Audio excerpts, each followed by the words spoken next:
நாம் என்ன செய்யணும்? தேவன் நம்மை ஆஸ்வதிக்க வேண்டும் என்றால் தேவன் நம்ம கிட்ட என்ன எதிர்பார்க்கிறாரு, அதான் இன்னைக்கு நம்ம எல்லாரும் பார்க்க போறோம். கர்த்தருக்கு ஸ்தோத்திரம். இந்த சம்பவத்தை நீங்கள் பைபிளில் பார்க்கும்போது கூட ஆண்டவர் ஆபிரகாமை அழைச்சி, எப்பா உன்னுடைய தேசத்தையும் உன் இனத்தையும் உன் சொந்த பந்தங்கள் எல்லாம் விட்டு நான் சொல்லும் இடத்துல போய் நீ என்ன பண்ணு, அங்கே தங்கன்னார் ஆண்டவர் ஆபிரகாமு கிட்ட. ஆண்டவர் சொன்ன வார்த்தைக்கு கீழ்ப்படிஞ்சு ஆபிரகாம் என்ன பண்ணார்னா தன் தேசத்தையும் குடும்பத்தை எல்லாம் விட்டு என்ன செய்யறாருன்னா ஆண்டவருக்காக தங்குறாரு. இப்போ ஆண்டவருக்காக அவன் தங்கும்போது ஒரு குறிப்பிட்ட நாட்கள் போன உடனே ஆபிரகாம் இப்போ உட்காந்து என்ன செய்யறாருன்னா ஒரு மரத்துக்கு உட்காந்துக்கிட்டு அவர் யோசிக்கிறார். இப்போ யோசிக்கும் போது அந்த முதல் வார்த்தை போட்டிருக்கிறதுல, கர்த்தர் மம்ரேயின் சமபூமியிலே அவனுக்கு தரிசனமானார். ஹல்லேலூயா.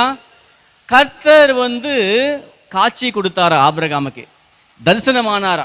இப்போ ஆபிரகாமு கிட்ட கர்த்தர் என்ன செய்யறாரா பேசிக்கிட்டு இருக்காரு. நம்ம தனியா இருக்கும்போது சில நேரங்கள்ல தேவையில்லாதக்கு நம்ம மைண்ட்ல வரும். அதெல்லாம் வரக்கூடாது.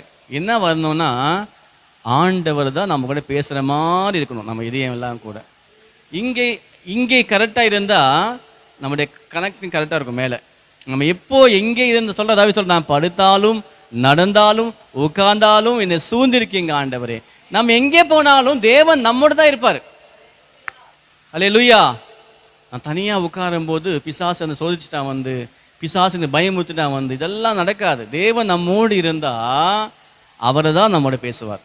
இங்க ஆபிரகாம் உட்காரும் போது பாருங்க, 3 பேர் அந்த வழியாக போறாங்களா. ஆபிரகாம் வீட்டுக்கு வரல அவங்க 3 பேர். நல்லா பாருங்க, ஆபிரகாம் வீட்டுக்கு வரல அவங்க எங்கேயோ போய்கிட்டு இருக்காங்க. 3 பேர், 3 புருஷர்கள் பிதா குமாரன் பரிசுத்தாவியானவர், திரிவேக தேவன் நம்ம ஆண்டவர். அந்த 3 பேருடைய காட்சி என்ன பண்றாருன்னா அப்படி 3 பேர் போறாங்க. அதான் சார் பைபிள் போட்டுக்குமே, சமபூமியிலே கர்த்தர் அவனுக்கு இப்போ என்ன பண்றாரா தரிசனமானாரே. 3 பேர் போறாங்க. இப்போ ஆபிரகாம் யாரோ போறாங்க அந்த பக்கம்னு பார்க்கறான். என்ன போட்டுக்கல, தன் கண்களை ஏறெடுத்து பார்க்கும் போது இதோ 3 புருஷர் அவனுக்கு எதிரே நின்றார்கள். அவர்களை கண்டவுடனே என்ன பண்றான், ஓடி போறான். அவங்க வரட்டும் சொல்லிட்டு வெயிட் பண்ணல, ஓடி போறான். எப்பவுமே ஸ்தோத்திரம், நம்ம வீட்டுக்கு சொல்லுவாங்க அதான் வரான்னு சொல்லிட்டு, வரட்டும் பார்க்கலாம் சொல்லிட்டு வீட்டில் உட்காரக்கூடாது.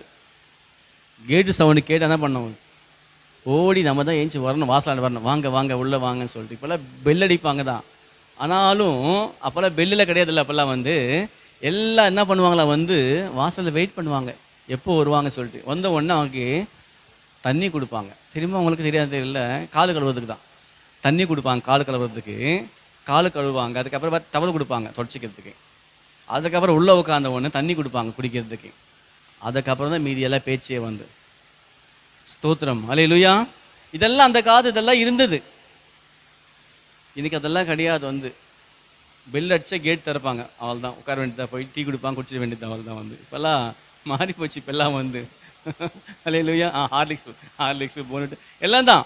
கர்த்தருக்கு மகிமை உண்டாகட்டும். அப்போ இங்கே பார்க்கும்போது நம்ம ஆபிரகாம் ஓடி போறான். இப்போ ஏற்பட்ட ஒரு வாஞ்சை நமக்கு எல்லாருக்கும் இருக்கணும், எல்லாருக்குமே இருக்கணும். அந்த வாஞ்சை நம்ம தேடி நம்ம வீட்டுக்கு யாராவது வந்தாங்கன்னா அவ்வளோ வாஞ்சியை என்ன பண்ணணும், அவங்கள நம்ம வரவே இருக்கணும். அவங்களே திக்குமுக்காடணும். போதுங்கன்னு சொல்ல என்ன பண்ணோம்னா ரொம்ப கவனிப்பா அந்த வீட்டில் நம்மளை கர்த்தருக்கு ஸ்தோத்திரம். ஆபிரகாம் போய் என்ன பண்றான், அங்க அர்த்தவசனம் போட்டிருக்கு பாருங்க. அவன் கேட்கிறான், அவங்க கிட்ட போயிட்டு, ஆண்டவரே உம்முடைய கண்கள் எனக்கு கிருபை கிடைத்ததானால் நீர் அடியானை விட்டு கடந்து போக வேண்டாம். என் மேல உங்களுக்கு அன்பு இருந்தா, என் மேல உங்களுக்கு இரக்கம் இருந்தா என் வீட்டு தாண்டி நீங்க போகக்கூடாது ஆண்டவரே. ஆண்டவனே வந்தது யார் தெரியுமா, ஆண்டவன். அது ஆபிரகாமுக்கு தெரியும். ஆண்டவனே என்னை விட்டு நீங்க போகாதங்க, என்னை விட்டு போகவே கூடாது. நீங்க என்ன பண்ணணும், கொஞ்சம் தண்ணீர் கொண்டு வரட்டும், உங்கள் கால்களை கழுவி. பாத்தீங்களா என்ன பண்ண, ஃபர்ஸ்ட் உங்க கால்களை கழுவி மரத்தடியிலே சாய்ந்து கொண்டிருங்கள், நீங்கள் உங்கள் இதயங்களை திடப்படுத்தி கொஞ்சம் அப்பமும் கொண்டு வருகிறேன், அப்புறம் நீங்கள் உங்கள் வழியே போகலாம், இதற்காகவே அடியேன் இடம் வரைக்கும் வந்தீர்கள் என்றான். அதற்கு அவர்கள், நீ சொன்னபடியே செய் என்றார்கள். அதெல்லாம் வேண்டாம்ப்பா, நம்ம சொல்லுவோம்ல, சாப்பிடுங்க பாஸ்டர், அதெல்லாம் வேண்டாங்க, கொஞ்சம் வேண்டாம் கிட்ட, பரவாயில்லைங்க, போதும், வேணாம் இதே போதும் சிஸ்டர், நம்ம சொல்லுவோம். ஆனால் அன்னைக்கு அவங்க சொல்றாங்க வேண்டாப்பான்னு சொல்ல, என்ன பண்ணு, போயிட்டு போய் கொண்டு வாங்கன்றாங்க, போயிட்டு போய் செஞ்சு கொண்டு வா. ஆண்டவர் அன்னைக்கு ஏதோ ஒரு திட்டத்தோட, ஏதோ ஒரு காரியத்தோட, ஏதோ ஒன்று கொடுக்கறதுக்காக தான் ஆண்டவர் அன்றைக்கு ஆபிரகாம் வீட்டுக்கு வராரு. இப்போ வந்து அல்லேலூயா. இன்னைக்கு தேவனுடைய பிள்ளைகள், ஆண்டவர் பிள்ளைகள் யாராகட்டும், நம்ம வீட்டுக்கு வந்து அவங்க போகும்போது அங்கே ஒரு சமாதானம் உண்டாகணும். வந்து அவங்க நம்ம சொல்லணும், அவங்க வந்து போன அப்புறம் நம்ம வீடு எப்படி இருக்கு, சமாதானமாக இருக்கணும். வந்து ஆண்டவர் பிள்ளைகள் சொல்றாரு, நீங்க எந்த வீட்டுக்கு போனாலும் நீங்க சொல்லணுமா, உங்களுக்கு சமாதானம் உண்டாகட்டும் சொல்லி. அல்லேலூயா.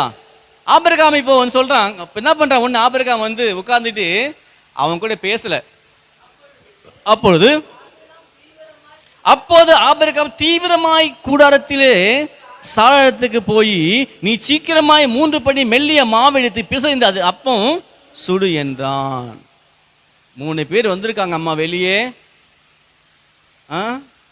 சீக்கிரமா என்ன பண்ணு, வந்து மாவு பிசைஞ்சு சப்பாத்தி செய்யம்மா சீக்கிரமா என்றார். இந்த சாராள அம்மாவுக்கு வயசான அம்மா வேற, எங்க ஐயா உனக்கு செஞ்சு போறதே பெரிய விஷயம் இந்த காலத்துல வேற.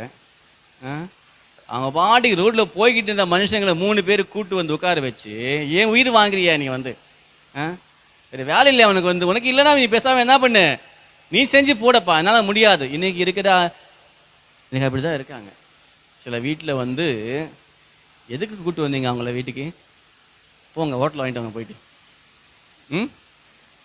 ஸ்விக்கியில் ஆர்டர் பண்ணுங்க, ஏதாவது பண்ணுங்க போயிட்டு, முடியாது என்னால் முடியாதுங்க, அவள் தான் நானே டயர்டில் படுத்திருக்கேன், ரெஸ்ட் எடுத்துக்கிறேன், இப்போ வந்து முடியாதுன்னுவாங்க.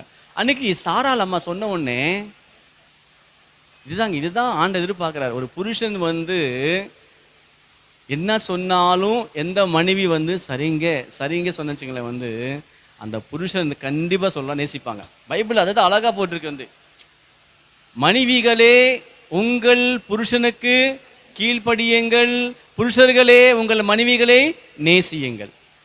கீழ்ப்படியும் போதுதான் நேசிப்பே வரும். கீழே படிலனா ஒண்ணுமே நமக்கு செய்ய மாட்டாங்க. ஏன்னா இது ஒண்ணுமே நம்ம பேச்சை கேட்க மதிக்க மாட்டேன், நம்ம செய்யறதுக்கு.